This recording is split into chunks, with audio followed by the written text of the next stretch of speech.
नमस्कार साथियों, इस साल सीबीएसई की कक्षा 12वीं की जो कॉपियां चेक हुई हैं उस पर विवाद खड़ा हो गया है, क्योंकि इस बार कॉपी चेक करने का एक नया तरीका शुरू हुआ।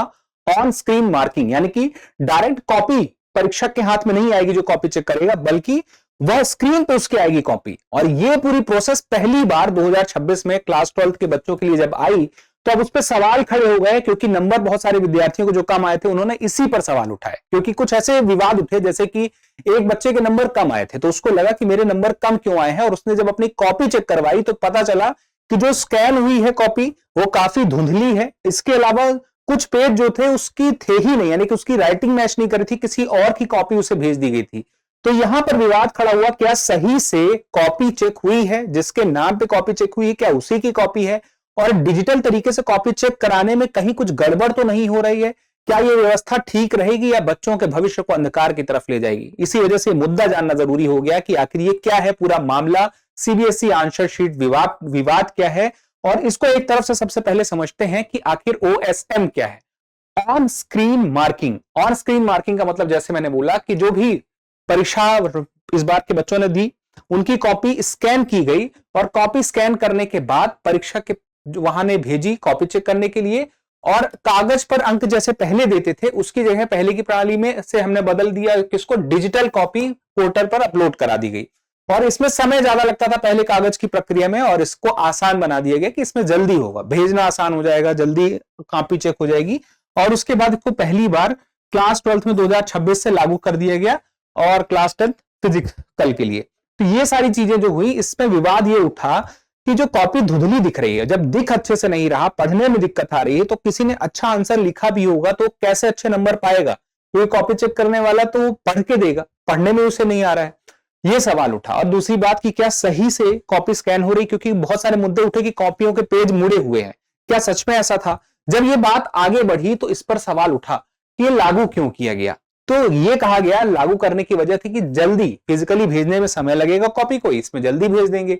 और यहां पे मान के पूरे देश मूल्यांकन अधिक यूनिफॉर्म होगा, एक तरीका पैटर्न सेट हो जाएगा कि ये एक सिस्टम है, इस जगह पे एक प्लेटफॉर्म पे कॉपी पहुंचेगी स्कैन होके, सबको इस टाइम पे कॉपी चेक करके भेज देना है। यानी कि एक प्लेटफॉर्म और एक यूनिफॉर्म तरीके से इसको बनाने की कोशिश की गई। और यह भी कहा गया कि ये सुरक्षित होगा, क्योंकि डिजिटल तरीके से कॉपियां सुरक्षित रहेंगी तो कॉपियां गुम नहीं होंगी। और दूसरी बात कि निगरानी हो सकेगी, यानी कि चूंकि डिजिटल तरीके से मौजूद है, क्या प्रोसेस चल रही है, उस पूरी प्रोसेस को निगरानी भी की जा सकेगी। उसके बाद लेकिन सवाल यही खड़ा हुआ कि विवाद क्या है। अब देखिए, विवाद ये है, जो छात्रों की शिकायतों की बात कही मैंने कि स्कैन कॉपियां धुंधली दिखाई दे रही है, पेज गायब हैं, अगर पेज है भी तो किसी और के हैं, और या फिर पेज मुड़े हुए हैं, तो कम अंक आने पर स्कूल ने जो वीडियोस बनवाने का दबाव डाला, ये भी बात सामने आई। तो ये बात अलग अलग तरीके से देखने में आ रही है कि कहीं ना कहीं बच्चे प्रभावित हुए हैं, और उनकी शिकायत ओएसएम से जुड़ी थी।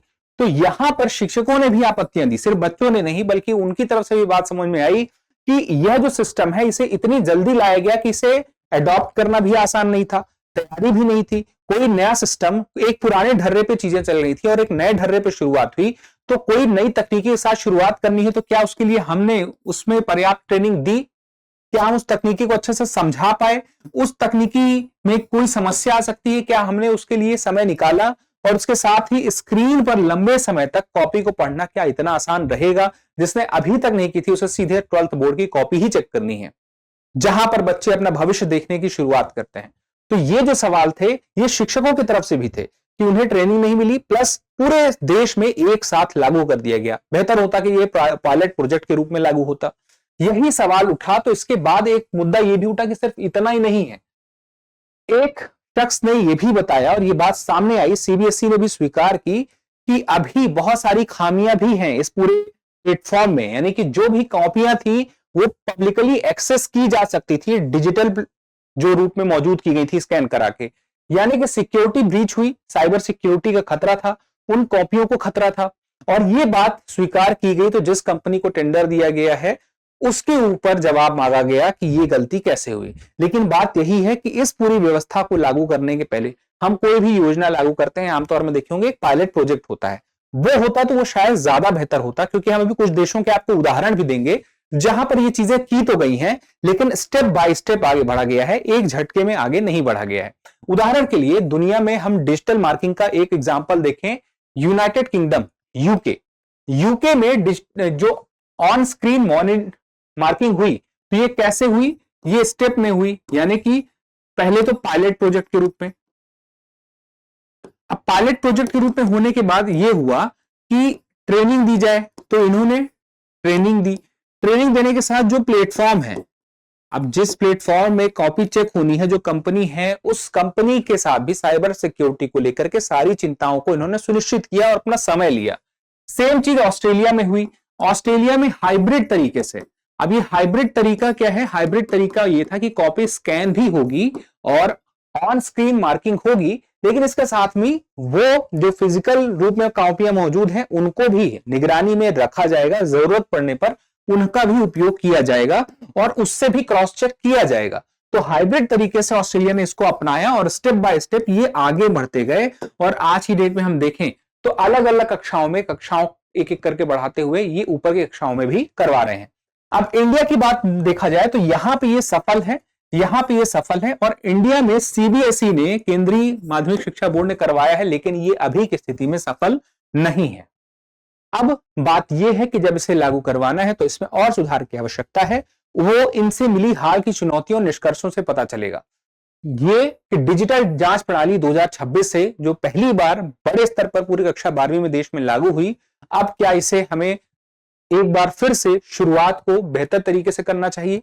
फिर उसके बाद जो धुंधली स्कैन कॉपियों, मिसिंग पेजेस, कॉपी दिखने की शिकायतें, गलत कॉपी दिखने की शिकायतें हुई हैं, इन खामियों को दूर करने के लिए आगे से प्रयास करना होगा। और अगला कि एथिकल हैकर ने जब बताया कि पोर्टल में डेटा ब्रीच हो सकता है, यानी कि जो डेटा है वो पब्लिकली एक्सेसिबल है, तो उन कॉपियों पर एक जो खतरा है, तो इस प्रकार के खतरों से दूर किया जाए। और उसके बाद भविष्य में ये देखना होगा कि हम जिस तकनीक के साथ कॉपी चेक करने चाहते हैं और आगे चल के इसको बढ़ावा देना चाहते हैं, 12वीं के बाद 10वीं में भी लाना चाहते हैं, तो यह तकनीक हमारे लिए गलत होगी या सही, वह इस सिस्टम पे नहीं, इस सिस्टम के प्रोसेस से पता चलेगा। क्योंकि ये सिस्टम तो सही है, लेकिन हम इसको कैसे यूज कर रहे हैं, कैसे इस्तेमाल कर रहे हैं, उस पे सारे सवाल खड़े हो रहे हैं। तो इसी बात पे एक मोटा आइडिया आपको रहे कि आखिर ओएसएम क्या है। अब उसके साथ ही ऑन स्क्रीन मार्किंग कौन लेके आया, किस क्लास में हुई, जुड़ी समस्याएं क्या थी, कौन से देश इससे जुड़े हुए थे, सारी बातों को अगर आप देख चुके हैं तो एक महत्वपूर्ण जानकारी, आपसे एक सवाल भी जानना चाहूंगा, उसका जवाब, लेकिन एक जरूरी जानकारी कि अगर आप यूपीएससी की तैयारी कर रहे हैं और अगर आप चाहते हैं कि आप अपने घर से या अपने शहर से ऐसी तैयारी करें जो सर्वश्रेष्ठ शिक्षकों के साथ में हो और बेहतरीन स्टडी मटेरियल भी हो और क्लासेस प्रीलिम्स और मेंस पूरी यूपीएससी की आपकी हो, तो उसके लिए IAS GS foundation course live online course है, दृष्टि लर्निंग ऐप पर है।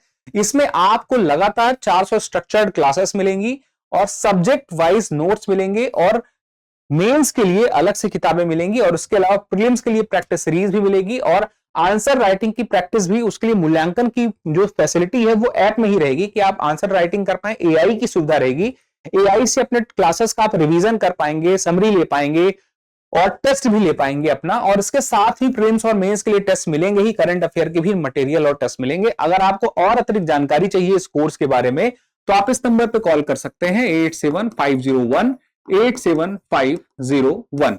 फिलहाल के लिए इतना ही। अब हम उस सवाल पे आ जाते हैं जो मुझे आपसे पूछना था कि निम्नलिखित में से सीबीएसई के ऑन स्क्रीन मार्किंग सिस्टम का प्रमुख उद्देश्य क्या है? मूल्यांकन प्रक्रिया को तेज और अधिक मानकीकृत बनाना, परीक्षकों की संख्या कम करना, बोर्ड परीक्षाओं को ऑनलाइन कराना और केवल वस्तुनिष्ठ प्रश्नों का मूल्यांकन करना। तो इस सवाल का जवाब जरूर दीजिएगा, क्योंकि जब आप जवाब देते हैं तो हमें और बेहतर करने की प्रेरणा मिलती है। मिलते हैं अगले सेशन में। इसी तरह से अपडेट से जुड़े रहने के लिए चैनल को सब्सक्राइब करना मत भूलिएगा। अब एग्जाम की तैयारी को और बेहतर करने के लिए हमारे चैनल को लाइक, शेयर और सब्सक्राइब करना ना भूलें।